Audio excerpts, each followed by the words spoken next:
Assalamualaikum warahmatullahi wabarakatuh. Nama saya Marcel Sendra Divio. Pada kali ini kita akan mempelajari mengenai fungsi atau metode di pemrograman Ruby.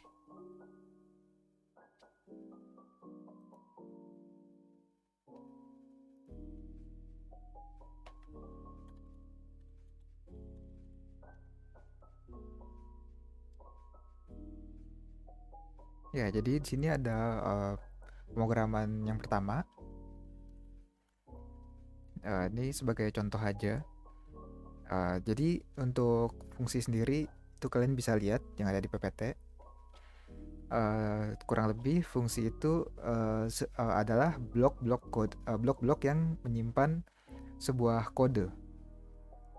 Ya, nantinya ketika fungsi itu dipanggil, maka kode yang ada di dalam blok tersebut itu bisa tereksekusi atau terjalankan.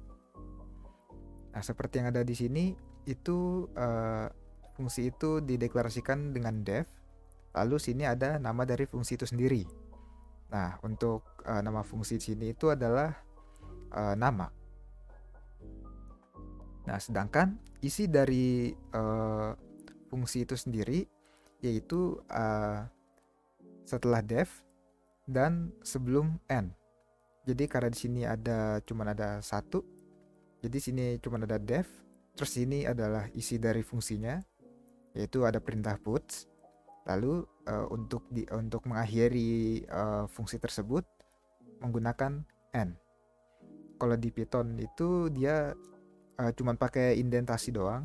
Jadi kalau misalnya udah ada di luar dari indentasi tersebut, berarti dia udah tidak di dalam fungsi yang dideklarasikan. Nah, di sini ada fungsi nama, lalu di dalamnya itu ada perintah puts mencetak Marcel. Nah, lalu ditutup fungsinya. Nah, di sini ada puts nama saya dan sini ada pemanggilan fungsi. Di sini sama seperti Python, di mana fungsi tidak akan tereksekusi sebelum dipanggil. Nah, jadi di sini adalah merupakan pemanggilan dari fungsi yang sudah dideklarasikan atau yang sudah kita buat sebelumnya. Jadi alur programnya nanti def ini nanti nggak akan terpanggil, tapi yang terpanggil duluan adalah putsa dulu, yang cetak nama saya. Setelah itu baru dia mencetak atau memanggil si fungsinya yang udah kita deklarasikan. Ini kita pakai itu nama fungsinya nama, ya tinggal tulis nama. Kita coba.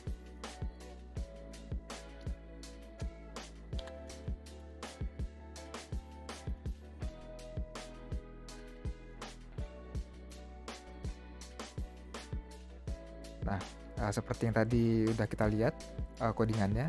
Jadi tereksekusi itu yang putsa dulu nama saya, baru dia mencetak fungsinya. Karena dia mencetak nama dulu, baru dia memanggil si fungsinya. Gitu.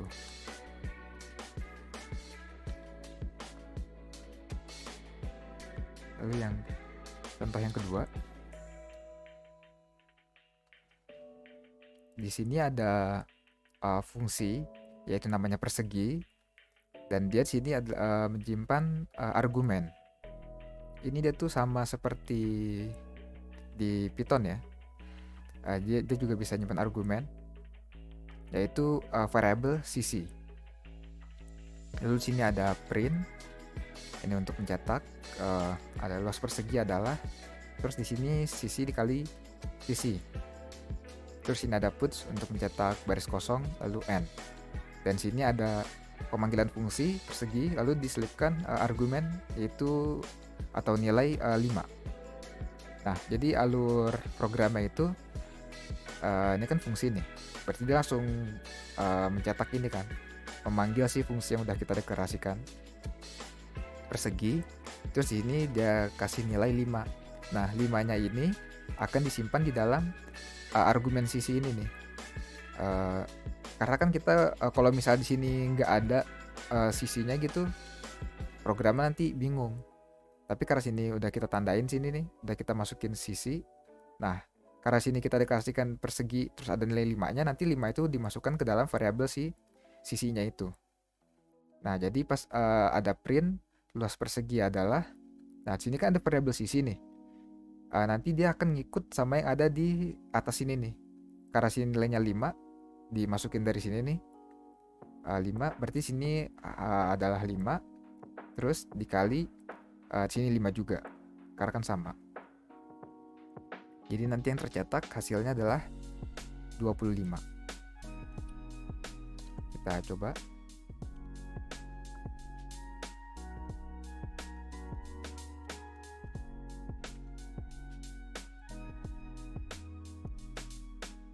Nah, langsung tercetak luas persegi adalah 25. Kita langsung ke contoh selanjutnya. Ini sebenarnya sama aja ya, yang kayak sebelumnya, cuman dibuat lebih banyak aja. Ya, jadi di sini ada deklarasi yang namanya jumlah, ya kan, def jumlah. Terus sama kayak sebelumnya, dia nyimpan argumen variabel A, lalu variabel B. Nah, setelah itu di sini untuk mencetak print A, yaitu isi dari variabel A nanti. Terus ini mencetak tanda plus, ya kan? Ini string karena ada kutipnya. Lalu ada variabel B, terus dia mencetak sama dengan. Terus ini ada A ditambah B. Yang berarti hasilnya dia akan mencetak hasil dari A ditambah B. Terus ini juga sama, ada fungsi kurang namanya. Terus ini juga sama, ada variabel A sama variabel B.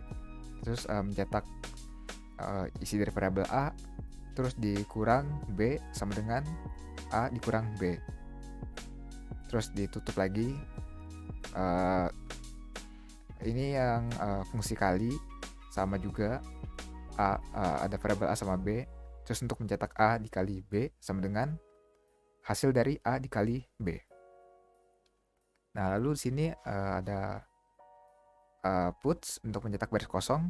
Jadi kan fungsi doang nih yang dideklarasi. Berarti nanti yang pertama kali dicetak itu, atau yang pertama kali di print itu yang ini doang nih. Sini ada puts, terus ini ada untuk mencetak nih program kalkulator. Terus ini ada print, masukkan angka pertama. Berarti nanti di sini itu minta inputan gets .to_e, yang berarti yang dimasukkan itu adalah integer, dimasukkan ke dalam variabel A. Lalu sini ada print, masukkan angka kedua, sama integer juga, terus dimasukkan ke dalam variabel B. Nah, setelah itu dia mencetak baris kosong, lalu mencetak penjumlahan. Dan sini ada pemanggilan si fungsinya. Dia akan memanggil fungsi jumlah. Terus dia tuh manggil masukin nilai A dan nilai B. A-nya itu kan didapat dari yang udah kita input nih. Misalnya sini kita isi 1. Angka pertama kita masukin 1, terus angka kedua itu kita masukin 2. Nah, berarti jumlah di sini A-nya itu adalah 1 dan B-nya itu adalah 2.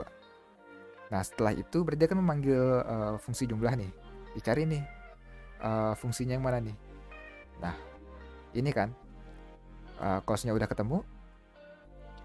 Yang A-nya tadi itu dimasukin ke sini nih. Kan ada variabel A juga nih. Berarti ini nilainya 1. Dan yang B ini adalah nilainya itu 2. Nah, ketika udah di print, berarti dia print A, isi dari variabel A itu 1, lalu dia mencetak tanda plus, terus dia mencetak isi dari variabel B, yaitu 2, mencetak sama dengan, dan sini kan ada A tambah B nih. Nah, berarti ini 1 ditambah 2 kan. Hasilnya 3, berarti dia akan mencetak angka 3. Lalu udah, kita balik lagi ke sini. Setelah mencetak memanggil fungsi jumlah, dia mencetak baris kosong, mencetak pengurangan. Nah, terus dia mencetak baris kosong lagi, dan sini ada pemanggilan fungsi kurang. Terus dia juga sama ya, menyimpan nilai A dan juga B. Nah, dicari lagi nih fungsinya. Nah, udah ketemu yang ini. Dia sama kayak tadi, print isi dari variabel A yaitu 1 dikurang isi dari variabel B yaitu 2 sama dengan A dikurang B.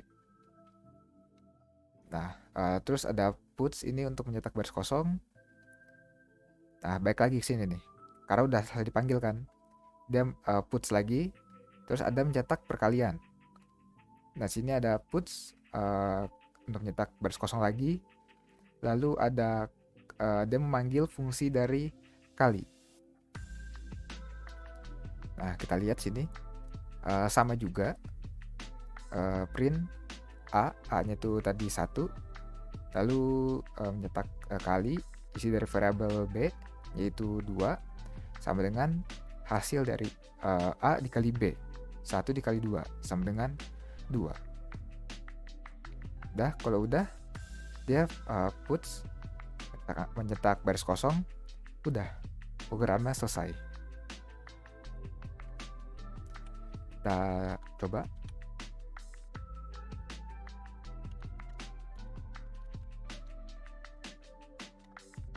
Nah, ini kan masukkan angka pertama. Misalnya kita si 10. Terus masukkan angka kedua. Misalnya itu 2. Nah, dia seperti ini hasilnya. Seperti yang saya bilang sebelumnya, ada yang mencetak penjumlahan. Terus yang ini dia tuh hasil dari fungsi yang udah kita deklarasiin sebelumnya. Lalu sini ada pengurangan, ini juga dari fungsi yang udah kita deklarasiin, dan ini perkalian yang udah kita deklarasiin juga.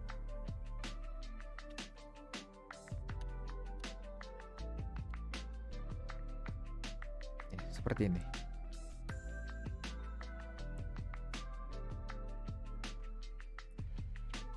Udah, untuk pertemuan ini singkat aja karena cuma bahas fungsi, cukup mudah ya.